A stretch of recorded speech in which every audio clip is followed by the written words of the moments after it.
दीपक में फूल बनना। आज इसी विषय पर चर्चा होगी कि दीपक में फूल किस कारण से बनता है। इसके वैज्ञानिक कारण पर भी चर्चा होगी और आध्यात्मिक कारण पर भी। तो आप वीडियो में अंत तक बने रहिएगा, जिससे आपको पूर्ण रूप से समझ में आए। नहीं तो आप वैज्ञानिक कारण अकेले सुन लिए तो आपको आध्यात्मिक कारण समझ में नहीं आएगा। तो आप अगर वैज्ञानिक कारण सुन लिए तो फिर आप अंधविश्वास कहेंगे, और आध्यात्मिक कारण सुन लिए तो आप फिर भी अंधविश्वास कहेंगे, क्योंकि दोनों पक्ष को रखने वाले लोगों का मत अलग अलग होता है। तो आज इसका दोनों कारण सुनिए। पहले आपसे हम वैज्ञानिक कारण के विषय पर चर्चा करेंगे। सभी साधक साधिकाओं को जय श्री माता रानी, जय मां योग माया। अगर आप चैनल पर नए हैं तो सब्सक्राइब कर लीजिए और बेल आइकन की बटन को ऑल पे प्रेस कर दीजिए, जिससे आपको नोटिफिकेशन मिलती रहे। तो इसके पहले वैज्ञानिक कारण पर चर्चा करते हैं कि किस वजह से फूल बनता है दीपक में। तो दीपक में या पूजा के स्थान पे दीपक जलाया जाए, या नॉर्मल दीपक घर में प्रकाश के लिए जलाया जाए, या कहीं भी जलाया जाए दीपक एक किसी चीज़ को परखने के लिए, फिर भी उसमें फूल बनता है।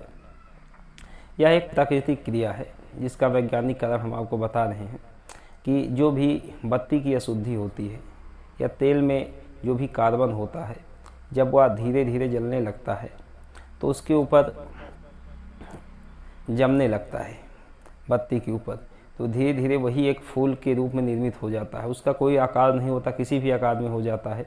एक से अधिक भी हो जाते हैं, एक भी होते हैं, एक से ज़्यादा भी होते हैं, और कभी कभी बड़ा भी हो जाता है। अगर आपको ज़्यादा इस बारे में जानना है तो आप जो पहले गांव से संबंधित व्यक्ति हुआ करते हैं, आप उनसे भी पूछिएगा। तो जो मिट्टी के तेल का दीपक जलाया जाता था घर में, तो उसमें भी फूल बनता था, क्योंकि वह कोई अनुष्ठानिक दीपक भी नहीं था, सिर्फ घर में प्रकाश के लिए, प्रकाश के निमित्त जलाया जाता था। उसमें भी दीपक में फूल बनता था। आज भी अगर आपको वैसे भी देखना हो तो आप एक दीपक लीजिए, घर में कहीं भी जला दीजिए एक स्थान पे, तो उसमें कुछ चाहे छोटा फूल बने चाहे बड़ा फूल बने, कुछ बनेगा। अगर आप जितनी ज़्यादा उसमें अशुद्धि रहेगी उतना बड़ा फूल बनेगा, क्योंकि मिट्टी के तेल के दीपक में बहुत ज़्यादा बड़े बड़े फूल बनते थे, और सरसों के तेल के दीपक में छोटे बनते हैं, और तिल के तेल के दीपक में भी बहुत छोटे बनते हैं।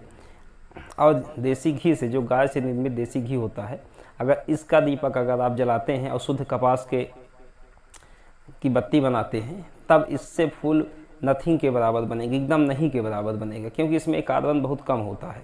तो इसका वैज्ञानिक कारण यही है कि कार्बन के कारण यह फूल बनता है दीपक में, जो नॉर्मल भी बनता है और पूजा के समय भी जलाया जाए तब भी बनता है। लेकिन अब आपके इसको आध्यात्मिक कारण इसका बताते हैं कि आध्यात्मिक क्या कारण है जिससे पूजा के दीपक में फूल बनता है, और लोगों की कैसी आस्था है इस पर। तो इस विषय पर चर्चा करते हैं। अगर आपको वैज्ञानिक कारण समझ में आया हो तो ज़रूर बताइएगा। अगर आप इसका आध्यात्मिक कारण भी बताने जा रहे हैं, इसको भी बताइएगा। तो आध्यात्मिक कारण इसका ऐसा कहा जाता है कि जब ईश्वर को आपकी पूजा स्वीकार होती है, या आपकी जो भी इष्ट देव हैं जिनकी आप पूजा उपासना साधना आराधना करते हैं, वो आपसे प्रसन्न हैं या आपकी पूजा को स्वीकार कर रहे हैं, तब भी कुछ दीपक के संकेत होते हैं। वह चाहे फूल बनने का संकेत हो, आपको समझना है कि कौन सा संकेत आपको ईश्वर दे रहे हैं।